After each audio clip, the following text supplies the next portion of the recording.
పార్లమెంట్లో మహిళా reservation bill పెట్టిన నేపథ్యంలో వైఎస్ఆర్సీపీ పూర్తిగా మద్దతు తెలిపింది. అదే సమయంలో వైఎస్ జగన్మోహన్ రెడ్డి మహిళలకు ఎలాంటి ప్రాధాన్యతను కల్పించారనే విషయాన్ని తెలుసుకుందాం. మనతో పాటు ఎమ్మెల్సీ కల్పలతారెడ్డి ఉన్నారు. మేడం చూడండి, గడిచిన 5 ఏళ్లలో జగన్మోహన్ రెడ్డి మహిళలకు చాలా పెద్దపీట వేసిన పరిస్థితి. ఈరోజు మహిళా బిల్లు కూడా పూర్తిగా వైఎస్ఆర్సీపీ మద్దతు తెలిపింది. నిన్న పార్లమెంట్లో మహిళా రిజర్వేషన్ బిల్లును ప్రవేశపెట్టడం చాలా సంతోషం. 33% రిజర్వేషన్ కల్పిస్తూ మహిళా బిల్లులు తీసుకురావడం అనేది దాన్ని మేము స్వాగతిస్తున్నాం. మా జగన్మోహన్ రెడ్డి గారు ఎప్పుడైతే మహిళా రిజర్వేషన్ బిల్లు మొదటి నుంచి కూడా దీనికి మద్దతు ఇస్తూనే వచ్చారు. అదేవిధంగా ఈరోజు మా జగన్మోహన్ రెడ్డి గారికి అదేవిధంగా కేంద్ర ప్రభుత్వానికి మేము ధన్యవాదాలు తెలుపుకుంటాం. మహిళా లోకమంతా మా వైఎస్ఆర్ కాంగ్రెస్ పార్టీ అందరి తరపున నేను ధన్యవాదాలు తెలుపుకుంటున్నాను. ఎందుకంటే ఈరోజు మహిళల హక్కుల కోసం, వారి రక్షణ కోసం చట్టసభలలో ధైర్యంగా పోరాడే హక్కును కల్పిస్తుంది ఈ మహిళా రిజర్వేషన్ అని తెలియజేస్తున్నాను. కాబట్టి దీన్ని మేము పూర్తిగా స్వాగతిస్తున్నామని తెలియజేస్తున్నాం. ఈరోజు మన అందరికీ రాష్ట్రంలో ఉన్న ప్రజలందరికీ కాకుండా దేశవ్యాప్తంగా ఉన్న ప్రజలందరికీ కూడా ఒక విషయం తెలుసు. ఎందుకంటే గడిచిన 5 సంవత్సరాలలో వైఎస్ జగన్మోహన్ రెడ్డి గారు మహిళలకు ఏ విధంగా ప్రాధాన్యత ఇచ్చారో, ఏ విధంగా మహిళా పక్షపాతి ప్రభుత్వంగా నడిపించారో అనేది మన అందరికీ తెలిసిన విషయం. అయితే ఏదైతే మహిళలను సామాజికంగా, రాజకీయంగా, ఆర్థికంగా తీసుకురావాలని ఆలోచించి ఆ రోజు మహిళలకు పెద్దపీట వేసిన ఘనత జగన్మోహన్ రెడ్డి గారిదని చెప్పొచ్చు. ఎందుకంటే రాజకీయంగా మహిళలకు 50% నామినేటెడ్ పనులలో 50% రిజర్వేషన్ కల్పించిన ఘనత జగన్మోహన్ రెడ్డి గారిది. అదేవిధంగా సర్పంచ్ దగ్గర నుంచి, అదేవిధంగా జెడ్పీ చైర్మన్స్ కావచ్చు, మున్సిపల్ చైర్మన్స్ కావచ్చు, మేయర్స్ కావచ్చు, ఏదైనా తీసుకున్నా వాళ్ళందరికీ కూడా 50 అబోవ్ కూడా పదవులు దక్కాయి. అదేవిధంగా మా ఒక డిప్యూటీ చైర్మన్గా ఒక మహిళకే స్థానం దక్కింది. అలాగే డిప్యూటీ కౌన్సిల్ వైస్ చైర్మన్గా కూడా ఒక మైనార్టీ మహిళకు స్థానం దక్కింది. ఇది ఒక హిస్టరీ అని చెప్పుకోవచ్చు. అదేవిధంగా 16 మంది మహిళా ఎమ్మెల్యేలు జగన్ గారికి స్థానం కల్పించారు. అదేవిధంగా దాదాపుగా 4 మంది జగన్మోహన్ రెడ్డి గారి క్యాబినెట్లో మహిళా మంత్రులుగా పనిచేసిన వాళ్ళు ఉన్నారు. సో ఈ విధంగా చూసుకుంటే జగన్మోహన్ రెడ్డి గారు 50% అబోనే మహిళలకు స్థానం కల్పించి మహిళలను రాజకీయంగా తీసుకెళ్లిన ఘనత జగన్మోహన్ రెడ్డి గారు. అదేవిధంగా వాళ్ళను ఆర్థికంగా కూడా ఏవైతే మహిళల పేర్లతో సంక్షేమ పథకాలన్నీ అందిస్తూ వాళ్ళకు డీబీటీ ద్వారా, నాన్ డీబీటీ ద్వారా దాదాపుగా 90% అమౌంట్ వాళ్ళ అకౌంట్లో పడి వాళ్ళని ఆర్థికంగా ఆదుకున్నారు. అదేవిధంగా అనేకమైన ఉద్యోగాలు, సచివాలయ ఉద్యోగాలు కానీ వాలంటరీ ఉద్యోగాలలో కూడా 60% అబోనే మహిళలకు స్థానం ఇచ్చారు. అంటే ఈ రకంగా మహిళలను ఆర్థికంగా కూడా ముందుకు తీసుకెళ్లడం జరిగింది. అదేవిధంగా సామాజికంగా మహిళల భద్రత కోసం, మహిళల రక్షణ కోసం, ఏదైతే మహిళల భద్రత కోసం జగన్మోహన్ రెడ్డి గారు ఆలోచించి దిశ చట్టాన్ని తీసుకొచ్చారు.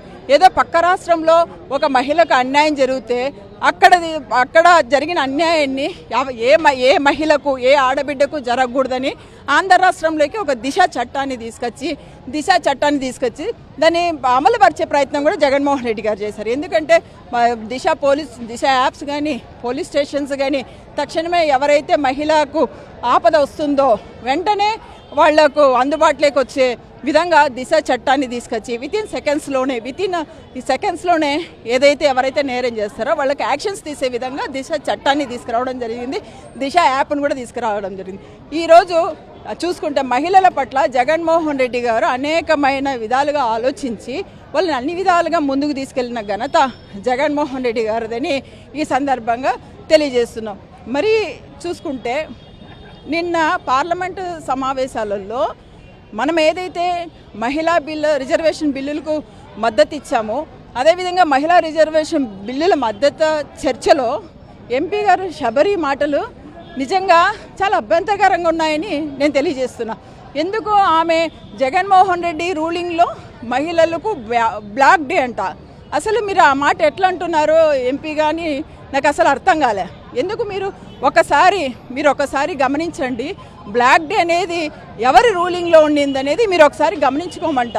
అమ్మ శబరి గారు, మీరు 2014 నుంచి 2019 వరకు మీ పరిపాలనలో ఎవరి బ్లాక్ డే అనేది ఆంధ్ర రాష్ట్రంలో ఉన్న ప్రతి మహిళని అడిగినా కూడా చెప్తుంది.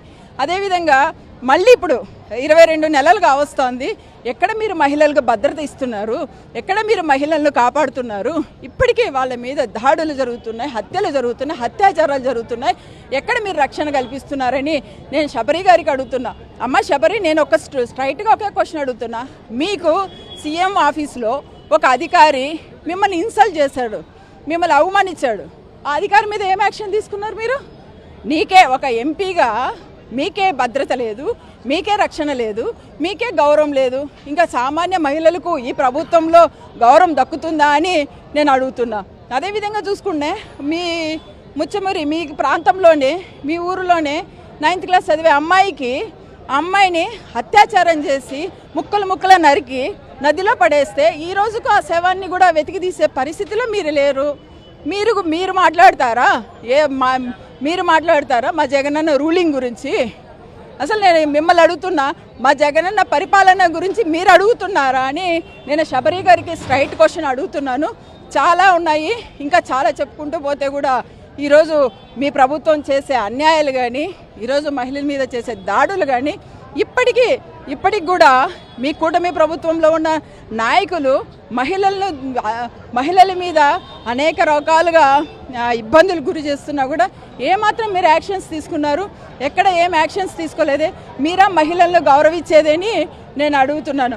అదేవిధంగా ఈ ఎన్డీఏ కూటమినే గతంలో కానీ ఇప్పుడు కానీ ఉన్నప్పుడు, చంద్రబాబు కూటమి ఉన్నప్పుడు ఆయన మోడీ గారి బీజేపీ నాయకులు కానీ, అదే కానీ ఈ జనసేన నాయకులు వాళ్ళ ఇంట్లో ఉన్న మహిళలను కూడా మీరు ద్వేషించారు.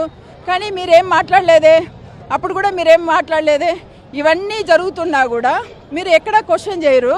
ఈరోజు మళ్ళీ మా జగనన్న మహిళలకు అంత ప్రాధాన్యత ఇస్తే మీరు వాటిని గురించి మాత్రం క్వశ్చన్ చేయడం ఏమన్నా మీకు ధర్మమా అని నేను శబరి గారిని అడుగుతున్నాను. మీరు ఇప్పటికైనా కూడా ఇప్పుడు ఇంకా మీ ఈ ప్రభుత్వం గురించి చెప్పుకోవాల్సి వస్తే చాలా ఉన్నాయి. ఇప్పుడైనా సరే నేను శబరి గారిని కోరేది ఒకటే. ఈరోజు అక్కడ మోడీ గారి వాళ్ళ మదర్ను ఇన్సల్ట్ చేశారు, పవన్ కళ్యాణ్ గారి వాళ్ళ మదర్ను ఇన్సల్ట్ చేశారు, ఎన్టీఆర్ గారి వాళ్ళ జూనియర్ ఎన్టీఆర్ వాళ్ళ మదర్ను ఇన్సల్ట్ చేశారు.